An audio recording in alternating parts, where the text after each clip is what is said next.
What's up, guys? So, episode freaking 3 of the Unkaged Podcast. Today, we're going to touch on a subject that we both are very passionate about, and we're going to be talking about bodybuilding. Bodybuilding. So we're going to basically start out first with like a starter kit, right? If you want to do a bodybuilding show or you have been looking at it, maybe you're interested in it, right? Maybe you look at the pros or anything like that, but you want to get started into it, we're going to be going over basically what you need to do as a starter bodybuilder and kind of telling you guys like our experiences as coaches, what we see, what you should not do, what you should do, and kind of go from there. And then maybe touch on the Arnold Classic, maybe that's gonna be in like the next couple months. So, Yeah. but yeah, okay. So let's open up first with what should a starter bodybuilder do, right? Well, Like, I think first of all, like you should decide on whether or not you want to do a show. I don't think there is really a wrong time to start bodybuilding. I did my first bodybuilding show when I was 19. I was definitely a very small, undersized guy.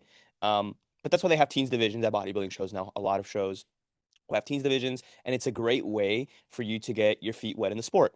I think it's a good idea for young guys that really aren't sure if they like bodybuilding or not. Maybe you really like training in the gym, but bodybuilding as a sport is a whole different animal. I mean, like getting to stage level leanness, the dieting, the training, the how locked in you have to be while doing a prep is like having another full-time job on top of if you're already having a full-time job or school. yeah, So it is a lot of work. It's very demanding on every aspect of your life. And some guys love that. Some guys love the structure of that. mhm, Some guys don't. And I think doing your first show, even if you feel like you are a bit undersized or small, like I think you should do it. I think it is if you're interested in the sport, I think you should go for it. yeah. I definitely think the first big thing, obviously, from like committing to a show and getting ready to do it is assessing your physique. So assessing where you are right now within your training history. There's a lot of I feel like I see two things. The first thing is the person that never thinks they're big enough. And so they're consistently trying to just get bigger and bigger and bigger and bigger. And they're like on an endless bulk, basically, right? And they never give themselves a shot to actually see how they would do. I see that a lot. And that's the thing, too, with bodybuilding. A lot of it is an illusion. So it doesn't necessarily matter how big and big or how much weight you add over time. At the end of the day, like you're probably going to be pretty like depleted and very like probably the lowest weight you've ever seen yourself like once you're on stage like truly shredded. So at the end of the day, I think yeah, you definitely should experience it and see if you even like it, right? Because I feel like so many people get stuck on like this mindset of like, oh, I'm gonna compete when I'm big enough, and then it's like they step on stage after a long time and they're like, wow, this is something I never even liked. So Yeah. that is one thing. So definitely I see that, but then also two is sometimes I see just guys that are just really really really undersized that haven't given themselves enough time to actually get maybe just like get as competitive as they want to be for the show, right? I do Yeah. think a lot of people just aren't as realistic with themselves sometimes. So that is a very big those are basically two sides of the coin that I see with bodybuilders, right? In the beginning. I do First time think competitors. exactly first time competitors. I do think that you need to have a level of realization with yourself, be critical with the way that you look, because that is bodybuilding. You're going to literally be up on stage with a bunch of judges that really don't give a shit All your about feelings. anything. Yeah. Yeah, exactly. They just care about how you look. So if you want to win, you have to be critical about that. You can't be playing soft about how you look. Like it's literally just it's either you look really good on stage or you don't, or you're missing stuff. And those are those that's the way that you kind of have to look at yourself to a degree. Um, but yeah, I would say that's definitely going to be huge. So assessing your physique and seeing where you are in that training history. And if you're not sure how competitive you would be on stage, it's always good to get the opinion of a coach, somebody that is going to be critical and be able to tell you, like, you look good, you don't look good, here's Hmm. why or here's why not. Um, because I think that's absolutely true. I think that those are like the two sides of the coin that you often see with first time competitors is the guy that never thinks he's going to be big enough and the guy that's just like is probably within his first year of training Hmm. and is like, oh, I'm ready to compete. I've been training for a year because they think they look really really good. Um, Yeah, I think the first time competitor sort of falls somewhere in between. Um, I think after your first maybe 2 to 3 years of training, if bodybuilding is something that you've been actively training for and you feel like it's something that you want to try out, I think you should do it. I think there's no reason why not to.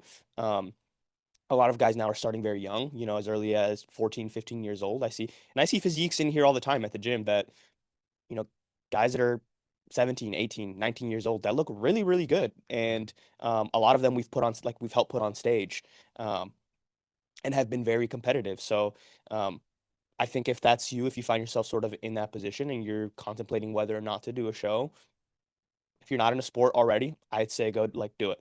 Yeah, I'd say like a personality that really flourishes in this environment. A lot of the times, I see a lot of high school athletes that maybe I don't know, maybe got injured or maybe just dropped out or whatever, right? But they're trying to find like that next fix. I see bodybuilding being a very good transition Oh yeah. from that, and I do think that it does give you like another competitive edge to, you're not really necessarily going to meet and like competing maybe against other people to a degree, but you are showcasing what you Yeah. have. So it's like you versus you because that's all you really can Yeah. control, right? At the end of the day, it's a matter of what you see in the mirror, how can we improve that, and then just doing that for years. So it definitely is a longer game, but I do think that that personality trait really does well within bodybuilding. And also, if you're just somebody that can take orders, if you're Yeah. somebody that can, if you know you're a coachable person and you know you need someone that just, to tell you that this is the way that you need to do it, and you can just put your head down and do it, you will probably be very successful in a coaching relationship too as well for a prep, right? Um, and that also comes down to personalities, right? Like what kind of personality trait are you? Like, are you somebody that maybe needs somebody to hold you accountable? Are you somebody that maybe doesn't need it as much? Maybe you can kind of do it yourself, maybe guide it yourself. Are you somebody that maybe gets a little bit anxious or nervous about the way that you look and you need someone like continuously telling you what's going on because you kind of end up being a little panicked at the end? So all those things are very good traits to analyze to see where you would fit in during a prep, right? Do you need a coach? Do you not need a coach? I personally think everyone needs a coach. Like everyone will actually get some benefit from having someone there, like a second pair of eyes, even on like the last couple of weeks, like when you're super depleted, you're really tired. Like I think that is the biggest thing that you could probably do for yourself is Yeah. having someone there that can actually tell you, hey, dude, like you're good, you're on track, like don't freak out, let's just keep going, um, versus not having that. You know what Yeah. I mean? So I do think that that is huge. But at the end of the day, there are self-coached bodybuilders nowadays too, and I think back in the day, most of them were pretty self-coached. Like back in the 80s, 70s, like Arnold, all those guys didn't have coaches. Like they just kind of all were in the same circle and they all kind of understood what they needed to do to get in shape, and that was it. So I do think it's possible, but I do think you I are kind of shooting I think there is also a caveat there though. Like the bodybuilding standard then is different than the bodybuilding standard now. Um, yeah, I think generally athletes come in way more conditioned, and to achieve a level of conditioning that is to today's bodybuilding standard is harder. it's harder. Yeah, it is harder. I mean, like self-coaching is definitely a way that you can approach, especially if you're tighter on a budget. Um, but even if it's for the last 4 to 8 weeks of your prep, if you can afford to hire a coach, hire a coach. It is absolutely going to be to your benefit to have a second pair of eyes and just a second opinion because being in while you're in prep, the mind state that you're in, just the headspace that you find yourself in can be very conflicting. A lot of the times you might feel like you look like shit, even though you look great and you're on track for your prep. And, you might make the mistake of then starting to overdiet or overdo cardio. Um, and that's why having a coach is really, really valuable. They're just going to be able to tell you from an objective perspective, like, you're doing great, you're not doing great, let's change this variable. I know that for me, I go to levels of extremes when I'm on prep. So, like, for me, it's like, shit, I'm not in shape when I need to be. Like, I'm gonna throw another 30 minutes at cardio at myself to get into shape quick. But that's gonna end up shooting me in, like, I'm gonna end up shooting myself in the foot because my training performance is probably gonna go down. Therefore, I'm probably going to end up losing some quality size there. Um, so yeah, I just think it's so valuable to have somebody guide you, especially through those last couple of weeks of prep. Yeah, and then at the end of the day, like even if it's somebody that or maybe like a buddy or something that can actually guide you through Yeah, that, I think that's definitely you're better off having at least something like that than not. yeah, Worst case scenario, have a training partner throughout your prep that can at least like yeah, push you towards like the last spots because it is going to be hard if you're truly pushing yourself and you really want to be competitive. Um, Even in the amateur ranks, like setting yourself apart, like you're going to have to diet to those conditions that are going to be really, really, really uncomfortable. yeah, And if you've never been lean before, it's going to be probably double as uncomfortable because yeah, you're going to be starving. You're not going to have energy for really much anything else besides the gym. And sometimes your relationships and everything else might suffer and take like a back seat for a little bit. And it's just kind of what you kind of get into, right? So when you hear these stories about dieting, or if you're looking at other bodybuilders kind of suffering through this, I mean, there is a suffering you do have to endure at the end. Sometimes some people are enduring that by 10 weeks out or 12 weeks out. Yeah. Sometimes people will endure that at the last 2 weeks. Everyone's different with that. Don't expect you to be like the unicorn that just feels it like a week or two out. You're probably going to feel it pretty early on. And you're just gonna have to suck it up sometimes. But it definitely does help having someone there on your side. Someone guiding you through that. Especially if you've never been lean before. Yeah, I think that's a big part of the puzzle. yeah, If you've never been lean before, if you've never been sub 12-10% body fat, getting to that level of leanness is just going to be harder. You don't know, your body doesn't know what to expect mentally as well. I think that's the bigger piece of the puzzle is like mentally, you're just not going to know what to expect as much. hmm, My first time around getting lean, super hard. Gave myself an eating disorder. I was binge eating. I shouldn't say eating disorder. I should say ED. We might have to blur that out. I gave myself an ED, and definitely started binging. After my first competition, I gained what 25 pounds within like the first month, and it's just because I was stuffing my face. It was hmm, terrible. My second, third, fourth time around getting lean, and then my fourth time when I just did my last show, it was much more manageable. I knew what to expect. I knew coming into my prep how where my headspace was going to be and how my body was going to react. So I hmm. had an expectation of like going into it, what I was going to experience, and it made it much easier. So like your first time getting lean is always going to be the hardest. It's going to be the hardest. Yeah. As you go through more and more shows, as you keep on bodybuilding and you keep on, competing, it's going to be easier. It gets easier over time. Yeah, and I think that's huge. Is in the beginning, like I think the first show is always gonna be the hardest because you have no idea what you're going into, and if you've never been lean, you're gonna have to go through some suffering to kind of escape that part, right? And to get to that level of stage conditioning. Um, Saying lean sometimes I feel like is a little misleading because I feel like you're not just lean, you're like, Shredded. yeah, you're shredded. You're Yeah. like an exotically looking specimen. Like Yeah. when people see you walk in, like they're like, what the heck is that? Like Hmm. that is literally the looks that you're gonna get if you did it right and you actually got to that level of stage conditioning. I will say though, this kind of goes back to what I said in the beginning, assessing your physique, assessing where you are with your training history. If you have not been training for a long time and you haven't put on a good base level of muscle, you're probably not going to get as lean as you think you are. And that is because you do not have enough muscle mass on your frame to diet to those extremes to actually look good. You might just end up looking like a bag of bones. Yeah. And that is, I think, something that I've seen now that I've gone to like a couple more amateur shows. I see a lot of guys that are just super depleted, really tiny, Yeah. and they just kind of shoot themselves in the foot when they could have gave themselves maybe at least a year or two to pack on some size. And that's when assessing your physique and being critical about your physique comes into play, right? I personally believe like if you're under 120 pounds, and you're like above like 5'6", 5'7", 5'8", like I definitely think you need time to put on size, Yeah. um, and that's going to help you because over time that's definitely going to make you look even leaner. You're going to look better, right? Like there's going to be body parts that are probably going to stick out more, and you're going to probably put yourself in a better position, right? Like maybe getting to a position like where maybe you get like within the top 5 or something like that. But most guys need a lot of time to grow, especially if you're natural. Like you need a lot of freaking time to grow. Yeah. Um, and that's when looking at your genetics also comes into play, which I think is a huge Oh part. A yeah. lot of coaches, a lot of people aren't going to tell you about this, is that it's very genetic dependent. Bodybuilding is very genetic dependent. It's literally like you can do everything in the sun to have arms like Arnold Schwarzenegger, right? You could do his workout, but are you really going to develop 22-inch biceps? Probably Probably not. not. Yeah. Yeah. So, and the reason why is because genetics, right? You probably know this very early on. You probably know somebody in your class or in high school, in college, whatever. You had a kid that was just insanely ripped or jacked, right? Every time you saw him, like he would just walk around. He already had a six pack. Like the dude barely did anything. Maybe he was an athlete, but it's not like he was really trying. That is a perfect example of genetics. Yeah. And I personally had friends like that during high school. I'm sure Omar had friends like that during high school. And Oh, it's yeah. like, what the heck is this guy doing that I'm not doing, right? But it's not, no, it's nothing necessarily that they aren't doing. It's just that you, on one hand, have a different set of strong suits and a different set of weak points as well. He, or whoever it was, has probably just a better structure, probably just less body fat in general. And overall, that's just things that you can't really take from someone else, right? Like it's like whatever that person has, it's kind of like that's their normal, but your normal might not be the same.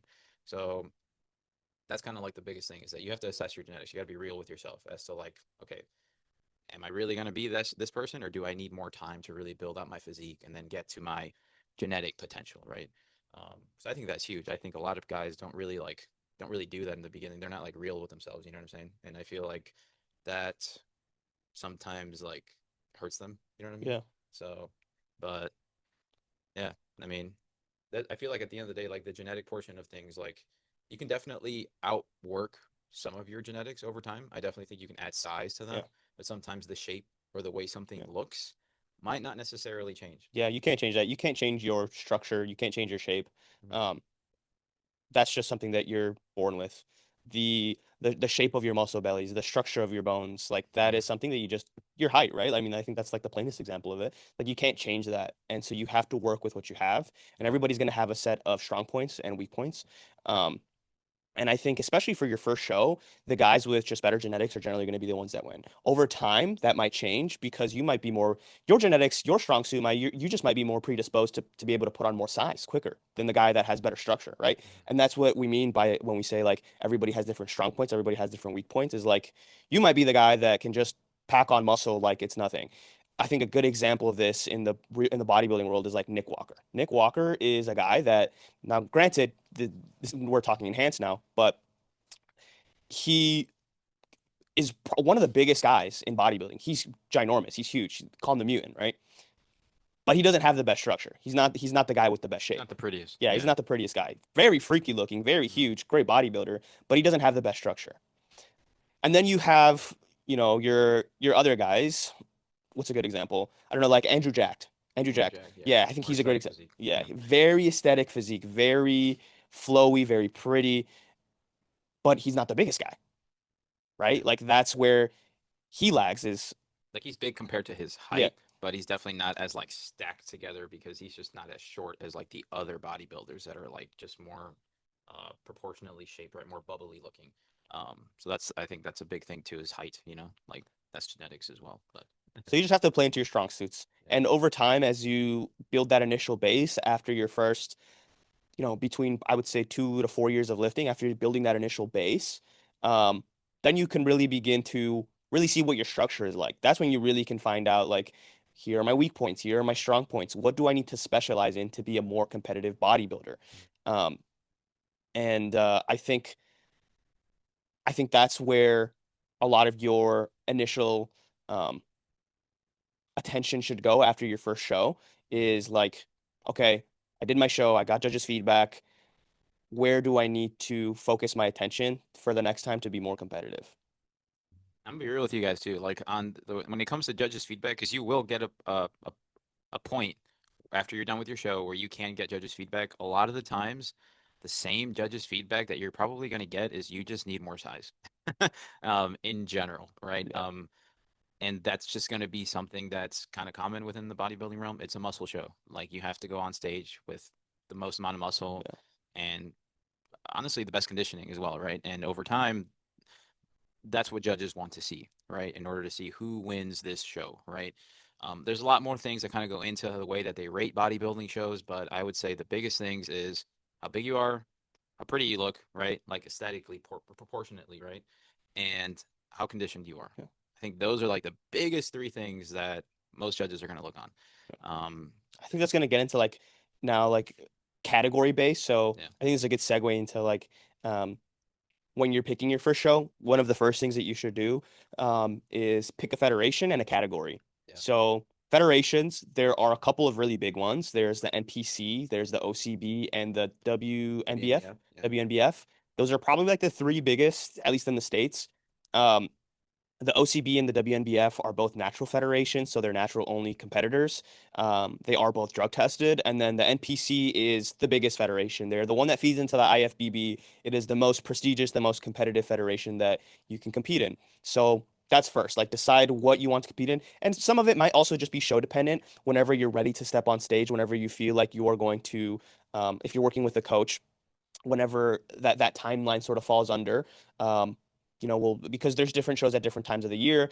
Um, but that would sort of be step one, and then picking the Mhm. category. So in men's bodybuilding, there's men's physique, there's classic physique, and then there's bodybuilding, and each of those is graded differently respective in their own criteria. So men's physique is the board short guys. Those are the guys that, have the sort of beach bod look. The way that I sort of like to think about it is a Dorito shape. That's really what the judges are looking for. They're looking for Right that, here. like, Got yeah, a couple men's physique guys right there. yeah, There's another one over there. So like, Yeah, these guys basically just like don't show off their legs. yeah, Um, or I mean, if that's something that you know is already a pretty big weak point in your physique, and you still want to try bodybuilding, maybe you got a kick-ass already upper body, right? Like you've got pretty nice abs, very good, I'd say core structure. Then I'd probably say that'd be a good beginner category to start yeah, because I'm telling you right now, if your legs do not look anywhere near the size of your upper body, it's probably going to take years to add on the size to look good within a classic or open category. yeah.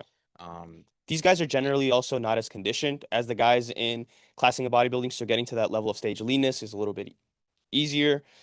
So the judges aren't looking for something that's as grainier, as strided, as hard as classic or bodybuilding.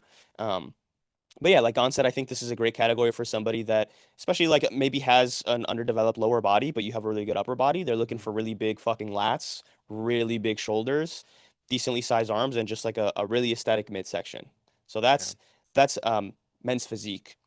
Then you got classic. Classic is sort of a combination of the other two categories. It's a little bit of men's physique and a little bit of bodybuilding. So now you introduce the legs. The posing is different. So men's physique has three mandatory poses, right? Yeah, front, side, and back. And classic has, I believe, seven. I believe seven hmm mandatories, and then your front and side relaxed and your back relaxed. Um, and so these guys are going to be guys that have more of an hourglass shape. You're going to be more conditioned. Now you have legs. The poses are different. You're thinking of physiques and the aesthetic of guys from the golden era. Classic physique is a relatively new category. It's probably only a little over 10 years old, the like the category. beginning of C-bone, Yeah, basically. basically. Yeah. Yeah, So it's like about a decade or and some change old. So it's a very new category in bodybuilding. But that's the look that they're going for. They're going for Arnold, Frey Colombo, Frank Zane. Frank Zane. Yeah, these are the looks that they're going for. So you're talking really big arms. Like I really like to think about it like a figure eight, like hourglass shape, very tapered, small waist, really wide lats, wide upper body, broad structure, and then like proportionate quads to that as well.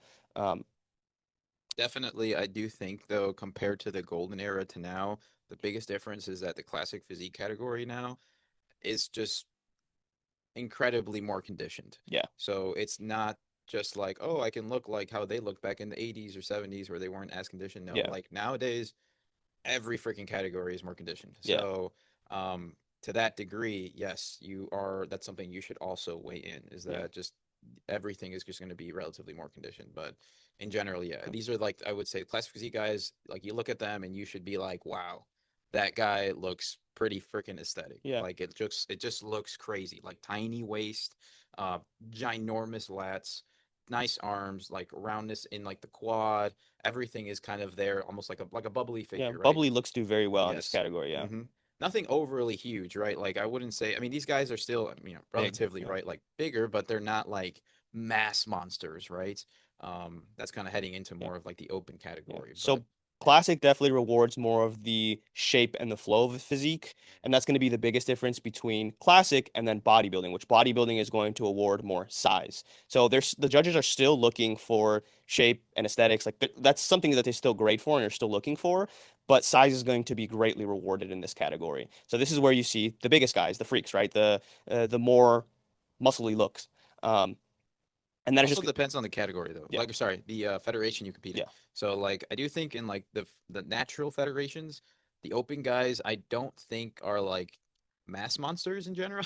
I like yeah, to kind of look at them kind of more like classic physique guys, but they might just have a better, like a different structure. Maybe a lot of them just have higher rib cages. They're able to have just bigger chests in general. But yeah, overall, like, I would say the comparison, like, I do think a lot of classic guys in natural federations could probably still do open. yeah, It's just a matter of how you want to pose, adding in more types of poses that you have to do, and also glutes, like how striated those are. Because in the open category, you're wearing like literally like a like thong a thong. almost. Yeah, And so I think a lot of the grading there now has to go into, are your glutes in? Are they soft? Um, all of that kind of ties around that area now. Whereas like the classic guys, I mean, you can still see some glute, but they're more like trunks, so you can't really see too much of that. So I think that's the biggest thing. But if you're talking like enhanced route, then yeah, these guys are definitely just going to be bigger, like bigger shoulders, bigger chest, bigger backs, thicker too, like maybe around the joints, right? So they're just thicker human beings in general. I do see in the NPC categories, a lot of the open guys aren't necessarily that conditioned. They're just bigger. Yeah. And that's how you have to kind of also assess where your grading is going to be, right? If you're like a bigger guy in general, maybe you're a natural, and maybe like you want to try out a show that's not necessarily so much graded on conditioning, I'd probably say NPC, like an amateur NPC open bodybuilding show. They do natural shows too, by the way. The NPC does do natural shows. Granted, they're not at the best. Not the best. They're not tested the same. I mean, at least the show that I did with the NPC was a natural show, but that was just polygraph tested. So it's like still you can beat a polygraph. They're not piss testing you. Yeah. So federation definitely does matter. The OCB, which was my second show that I did, they definitely, and other shows that I've been to, those natural federations definitely, they grade more on conditioning. They want to see more conditioned looks. They want to see guys that are really peeled. Whereas, the NPC, especially in the open category, will definitely reward that size factor a little bit more. Yeah. I think something that's also often overlooked in picking your category is, like you said, the posing is different, and you see this really reflective at the pro level, like bodybuilding versus classic. The posing is different, even from your mandatories, right? Like your your compulsories, your front relaxed. Your front double. Like the way that a classic guy hits a front double versus the way an open guy hits a front double is different. I think that's something that you should take into account depending on where you're at in terms of how you pose and how you're most comfortable posing and how your physique looks the best. Because some guys, their physiques just present better posing like a bodybuilding guy, but some guys, their physiques present better posing like a classic guy, and it just depends on your set of genetics, your structure, and how you pose. Will also that also is a big thing that matters a ton. And I think just overall posing is also just a very overlooked variable when it comes to bodybuilding. And if it's something that you're not doing from the very beginning, you are going to fall behind. You should be posing year round as a bodybuilder.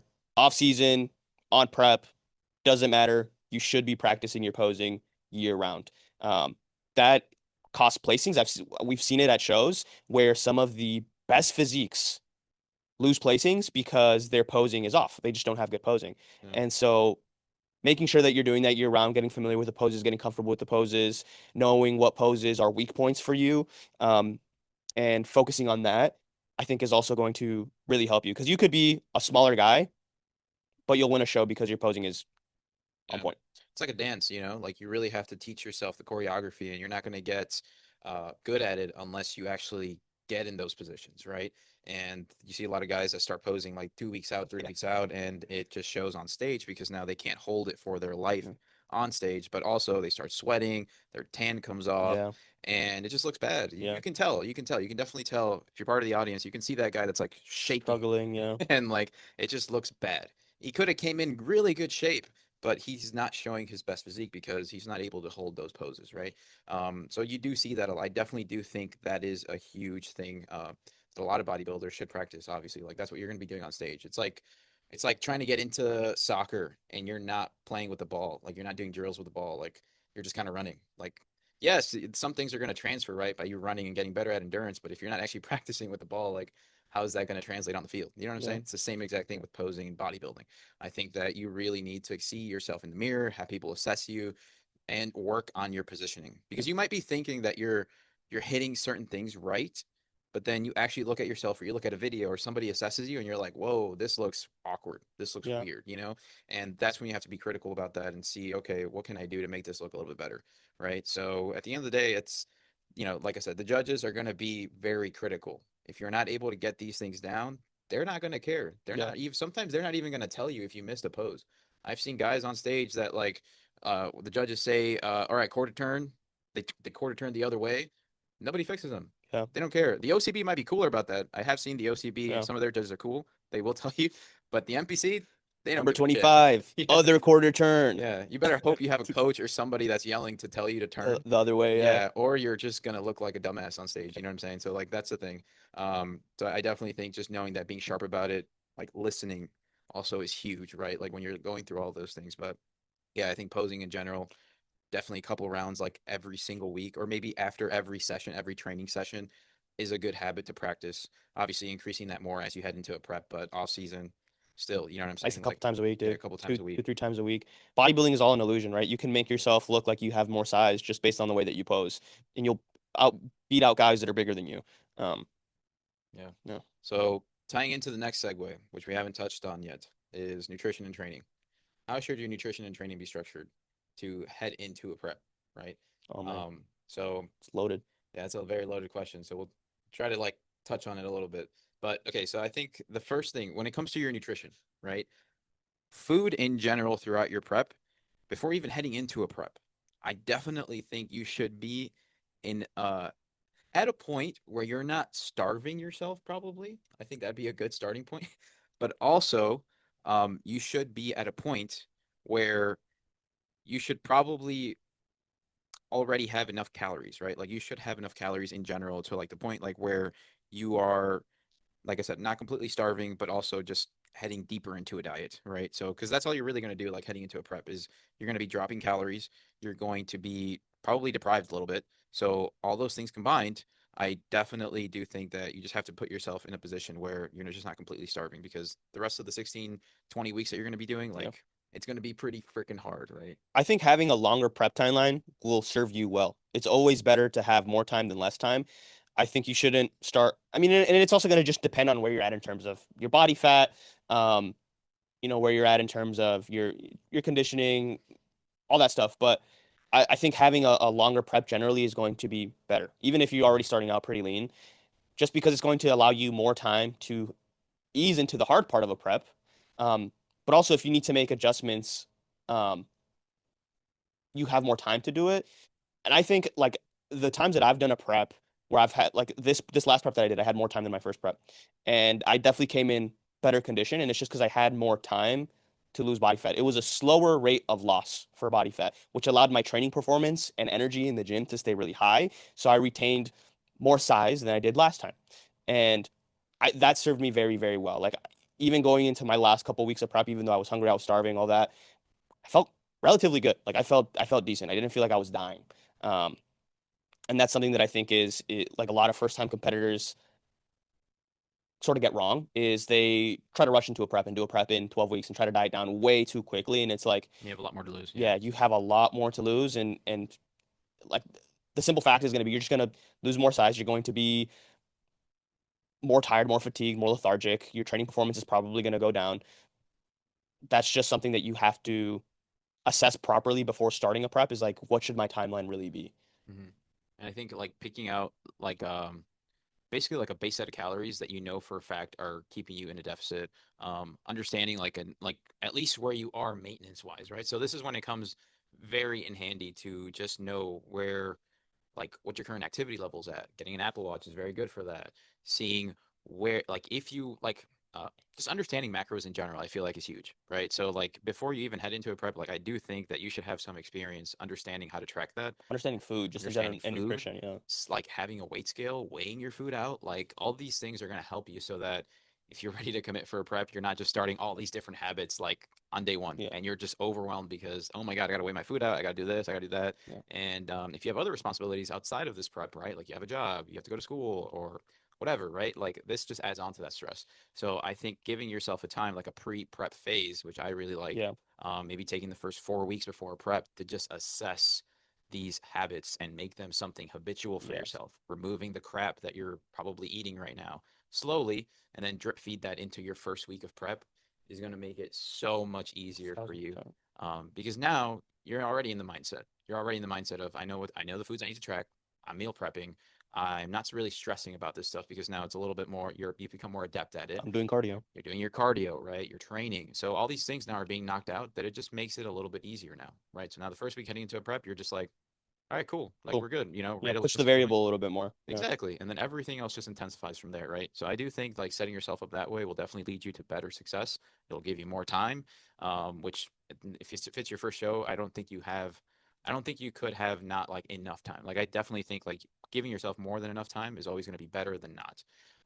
So that you can lose more body fat, so that you can uh, maybe just keep up more training intensity in general, right? Rather than starting super freaking late and then depleting yourself.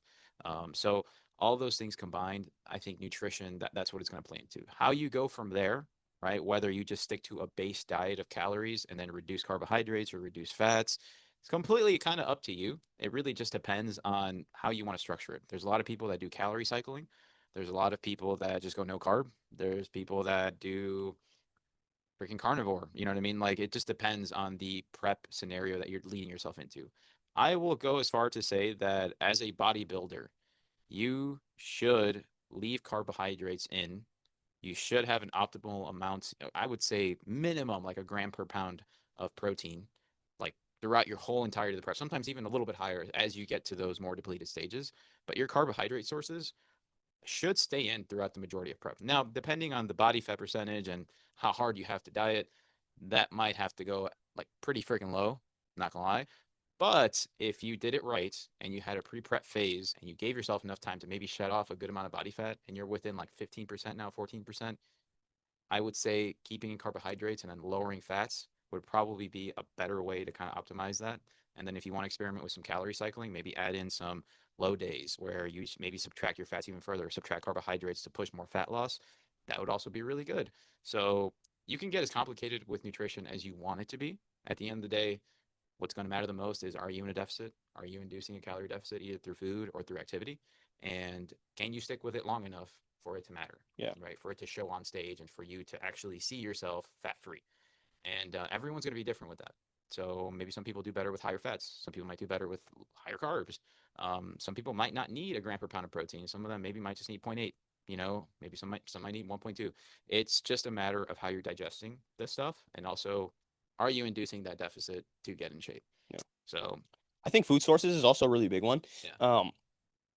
When I did my first prep, I did a lot of like the low calorie dense foods. So I did a lot of like the Greg Doucette recipes. I was eating a lot of like, protein ice cream and uh, just these really like high fiber foods, a lot of really high protein foods. And through that prep, I remember my digestion wasn't the best. And it was actually like, even though it was low calorie dense foods, I found myself to still be very, very hungry all the time. As I did my most recent prep, I approached this in a more whole foods approach. So the majority of the foods that I ate were single ingredient foods.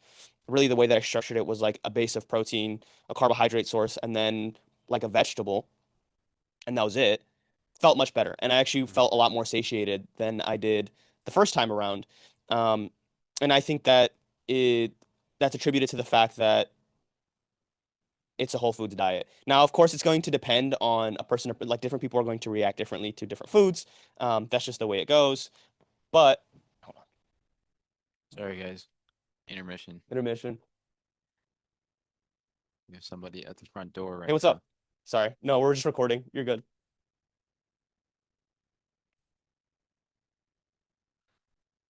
So you could, if you want, you could chill in the posing room. Yeah.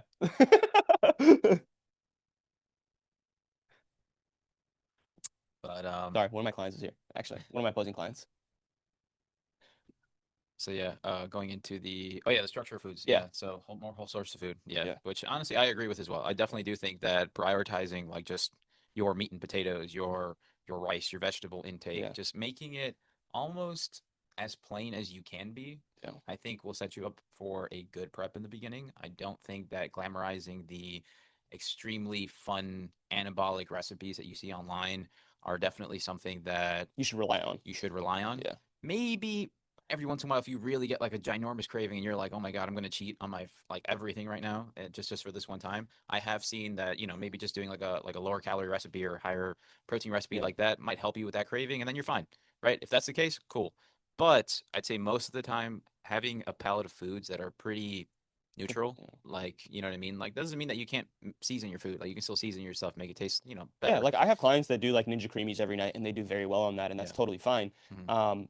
But like the rest of their food is pretty regular ass food. It's not anything that like not all their, if every meal is a Ninja Creamy, then you're gonna find yourself pretty problem. hungry Yeah. and probably also suffering from other symptoms from probably nutrient deficiencies just because all you're eating is Ninja Creamies. So Yeah. like yes, macros matter, but your food sources also very much matter, especially in a prep phase where you are going to be depleted of all the of a lot of essential micronutrients. Yep. And I mean, you can only throw so many supplements at yourself and expect them to be effective. So definitely the majority of your food should also come from whole food sources. I'm a big proponent on that.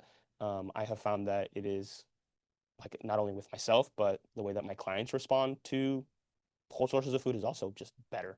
So Yeah, that's very true. I think having a good micronutrient rich diet, being more greedy with your calories as they get lower are mhm, definitely always going to be a better way of looking at it, right? Think of it almost like you have a certain amount of cash that you have allotted for yeah, that specific day, right? As you keep getting deeper into prep, that cash keeps getting lower. yeah, You have to be greedy about those calories. They can't just be going into freaking Ninja Creamies or candy or a protein bar. Like they should go into things that are going to help you move the needle, like maybe more rich carbohydrates that'll help you with your performance, maybe more protein, maybe some fats, you know what I mean? Maybe to slow down digestion. So it all depends, right? I think at the end of the day, you're better off looking at it that way than like relying on those other maybe not as micronutrient rich sources too. They might actually help you feel a little bit better as well. So all those things combined, I think that's probably like the biggest things that we can help you with in terms of nutrition. But I guess going into training a little bit, we'll kind of touch on it a little bit because we're out of time right now. But we might have to do like a second episode on this, bro. that's Honestly. okay. That's fine. Like I mean, we still got a couple minutes. Yeah. Guys, I'm still waiting for Kevin to show up. Okay. Yep. So training. Okay. So there's a lot that we can go into when it comes to training for prep. What are the things you have to do? I think the biggest thing that you can have to start the beginning of a prep is understanding your weak points. So by Yeah. this point, already you have assessing your physique, seeing what you need to do, seeing what specialization that you need to have. Yeah. Now, I will say, if you're just starting, if you're an amateur, you could probably have just, I would say, a pretty basic Standard. standard split that is going to just keep growing everything because you probably just need size everywhere. You might have start seeing maybe some genetic variances. Maybe you just have maybe like the thicker back. Maybe you have nicer lats. Bigger Maybe legs. you have bigger legs, right? Maybe you've probably already started to spot that. Maybe you just need everything, and that's fine too, right? But at the end of the day, being critical about them in the beginning is going to help you set up that block. So I would say for majority of you, your prep is going to be anywhere from like 16 to 20 weeks, sometimes more, but I'd say 16 to 20 is probably going to be right on the money for most of you. Yeah. So setting up that training block should resemble and should reflect how you're trying to portray yourself on stage, right? So I'd say, let's say, for example, you have a weaker back. Let's say you have zero thickness through your inner back, your traps suck, your lats are tiny, right? What should you do? But you got a killer freaking core. Maybe you have some like a nice chest, but your posterior just sucks. So what should you do heading into a prep? I personally would probably bias at least 2 posterior days a week, right? Maybe keep some of those like bigger muscle groups that you already have, maybe like your chest. Maybe give them like put them just on maintenance volume. Yeah. You probably don't have to go freaking crazy on chest day all the freaking time.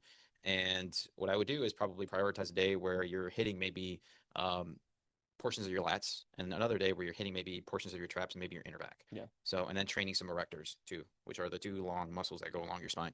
All of that is going to make your Christmas tree, your freaking lat spread, everything just look Yeah. way better. Starting now. Now, I will say during a deficit, considering how much you have to diet, you're probably not going to see like insane growth during this period, but you can still get some things to Yeah. relatively hang on and or improve slightly during this time as well. So I wouldn't let that discourage you. I would just build around your weaknesses Yeah, for sure. I think if you spend enough time too, like you can, like if you have a long enough prep timeline, you can definitely grow into a show. I've seen it with one of my athletes that I'm coaching right now for a figure competition. She has been growing into a show, which is really cool to see. And it's because she's had a long enough prep timeline. She hasn't had to diet super duper hard. She's also within her first couple of years of training. So she's been able to progressively overload and get stronger in all her lifts going through her prep. Um, and I think that is testament to the fact that she's had a long enough prep timeline. Um, so I think that's huge. Um, but yeah, I mean, essentially, it's just like a specialization, like in training, right? Like, I mean, just having an increased volume and frequency on whatever target muscle group you're trying to bring up, and starting your workouts with whatever the biggest weak point is. So if your lats are your biggest weak point in your back, Mhm. starting with that on your back days, on your 2 posterior days that you're gonna have. Um, you know, Giving yourself enough rest period too as yeah, well. Like as your prep gets deeper, you might start seeing that you fatigue a little bit more. So tying back into nutrition, this is also a great time to maybe start prioritizing more intra-workout carbohydrate sources to help you fuel your training. Yeah. But in terms training, like as you head into a prep, is not gonna always feel the best sometimes. Even if you do manage to have carbohydrates, water, or something like that, you might just have days where you don't have as great of a pump. And that's just kind of what you signed up for. It's not necessarily something bad that you're doing. It's just how it's going to feel as you keep depleting yourself of less food. And so sometimes like training kind of gets to a point where you just have to just do what you need to do. Think of it like you're a soldier and your sergeant's like, hey, you got to go out into this field. What are you going to say? No, no, you have to go do it. That's Yeah. it. And that's literally kind of at the end what you're going to just have to do. Some people might experience that in the beginning, some people might experience that at the end, but um, that's how monotonous this stuff kind of has to be for you if you want to be successful within your training within like just presenting a good package on stage is a lot of the times sometimes at the end you might not want to do it. You might just want to be like, dude, I just want to take a nap. I don't want to go to the gym. You do got to be smart about things. I think as you like get leaner and leaner, I mean, you are more fragile. I mean, your joints are not as, I mean, there's less supportive tissue around there. You probably have a less fat-rich diet, so you're getting less. I'm thinking of a word that I can't. Joints. Yeah, I mean, your joints are just less supported, right? Yeah. So you're just in a more fragile state. So being smart about your training as well, like not trying to push stupid weight, maybe decreasing training volume if it's appropriate. You just also have to be smart about it because although yes, you still have to go out into that field, absolutely, like you have to train to preserve your tissue. You also don't want to hurt yourself. You don't want to get injured, and then, well, now you can't do your show. So Yeah. I see this very common with powerlifters. Like if you're a powerlifter or you're somebody that was maybe you just weren't a power, maybe you just were somebody in the gym that just really liked to bench heavy or really likes to squat heavy or deadlift heavy, right? And you think you can carry that over into a prep as you get leaner, that's when you're probably going to start breaking a little bit. Okay. I do see some kind of strength doing that in the beginning, right? Like maybe making sure that you kind of keep those, but I think around the tail end of a prep, I definitely think substituting to something a little bit more standardized, a little bit more to degree like just fixated. Maybe instead of doing a deadlift, you do like some kind of back extension, or maybe instead of doing like a barbell squat, you just do like an assisted squat or hack or leg press. I think those are very good ways of not completely snapping your shit up and probably maintaining just better overall sense of joint health. Because I mean, maybe if you're like young, I'd say if you're starting this in your teens, you probably might not feel it. Not gonna lie, like I've definitely prepped guys within that age range, and a lot of the times they don't really feel much. Like yeah, they can kind of push through a lot of this stuff. But I would say I would say you're up above on that tail end of like almost being 30, maybe like mid 20s. oh man, You've been training yeah, for a little bit now. You might have to just be a little bit smarter, right? Because your joints are not going to feel the same. You're probably also stronger, so you can load heavier, but that's not always going to be necessarily the best thing as heading into a prep. Sometimes you just have to focus on preservation more than like just driving more stimulus. Yeah. You don't have enough energy coming in, right? I think that's good in like an off-season setting, but during like a prep, you have to be smart about it. You have to be very intuitive and like know when is a good time to push and when is not. Because if you're pushing during times of like, let's say you are having connected, like you're doing a press and your elbows hurt and you're trying to push past a certain level of discomfort, I mean, you're shooting yourself in the foot. I mean, you're going to end up hurt. You're going to end up injured, especially in such a depleted state. Your body isn't going to be able to recover as quickly as if you had more food. So you just have to be intuitive. You have to be smart. You have to approach things from the lens of recognizing that you are in a very depleted state. You don't have the same level of recovery as you do during your off season. Exactly. So we've touched on a lot of subjects now.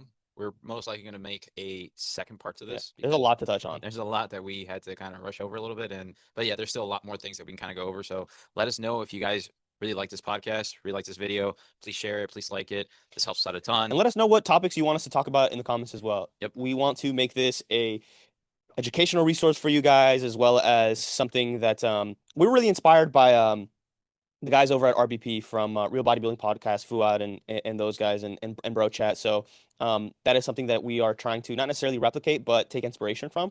So if there's anything along those lines or just anything at all that you guys want to see, let us know. Comment down below. Follow us on our socials at Thekagegym, Coach Gons, OSA Coaching. Yeah. Thank you guys. Other than that, thanks for watching.